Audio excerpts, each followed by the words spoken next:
வயசை வந்து ஒரு காரணமா காமிச்சு சைட்லைன் பண்றதுல வந்து அர்த்தமே இல்லை. ஏன்னா அவரே சொல்லிட்டாரு, ஃபிட்னஸ் யாருமே என்கிட்ட கேட்கல. அவர் என்ன சொன்னாரு, நானா போய் சொல்ல முடியும் மிஸ்டர் அஜித் அகர்கர் நான் ரொம்ப ஃபிட்டா இருக்கேன், என்னை நீங்க எடுத்துக்கோங்க, நான் அவரா சொல்ல முடியும்? ஒரு செலெக்ஷன் கமிட்டி வந்து செலக்ட் பண்ண போறாங்கன்னா அவைலபிள் பூல் ஆஃப் பிளேயர்ஸ்ல வந்து யார் யாரு, அவங்களோட மெடிக்கல் கண்டிஷன் என்ன, அவங்களோட அவைலபிலிட்டி ஸ்டேட்டஸ் என்ன, பிசியோவோட இதெல்லாம் செக் பண்ணிட்டு என்சிஏல இருக்காங்களா என்ன எதுன்னு அவங்க அதை வச்சுதான் அவங்க வந்து செலெக்ஷனே ப்ராசஸ் பண்ணுவாங்க. இப்போ இவங்களா அப்ப சொல்லிட்டு இருக்க முடியும், நான் வந்து வர்றேன் சார், நான் வரல சார் அப்படின்ட்டு. இதுதான் இது சும்மா முட்டு கொடுக்கணும்னு கொடுப்பாங்க, நம்ம அதெல்லாம் ஒத்துக்க அதுதான் முடியாது. அதுதான். அது உண்மை. நீ கான்ட்ராக்ட் ம். இல்லைன்னா கூட ஓகே. எப்பவுமே வந்து இந்தியன் டீம் வந்து ஒவ்வொரு வருஷம் இயர்ல கான்ட்ராக்ட் கொடுப்பாங்க. ஏ பிளஸ் சி பின்னு ஏ சொல்லிட்டு. சோ ஏ மாப்பிள்ள இவங்க.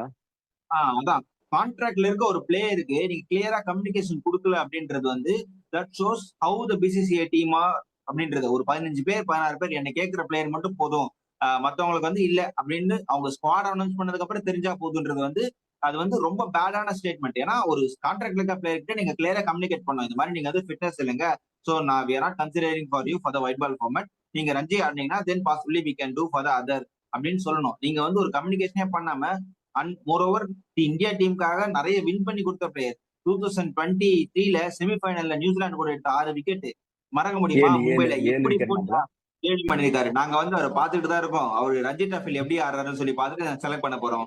என்னடா இது? இதுக்கப்புறம் டெஸ்ட் மேட்ச் நமக்கு எங்க எப்ப தெரியுமா இருக்கு?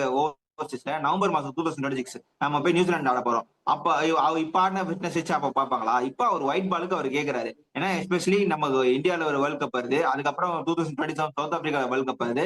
அவருக்கும் ஒரு வேர்ல்ட் கப் வின் பண்ணணும்னு ஆசையா இருக்கும். 2015ல ஒரு பிரீமியம் பவுலரா இருந்தாரு உமேஷ் யாதவோட ஆஸ்திரேலியால. ஷமியோட ஸ்விங் பேஸ் எல்லாம் வந்து எப்படி இருக்கு ஜஸ்ட் நீங்க எடுத்துட்டு போயிட்டு பாக்கலாம். சாம்பியன்ஸ் ஆப்பில கொஞ்சம் அண்டர் பெர்ஃபார்ம் பண்ணாரு, ஏன்னா துபாய் மாதிரி கண்டிஷன்ல ஸ்பின்னருக்கு மட்டும் தான் நிறைய இடம் கிடைச்சது. சோ நீங்க வந்து நெக்லிஜெக்ட் பண்ண எந்த ஒரு விஷயமும் இல்லாம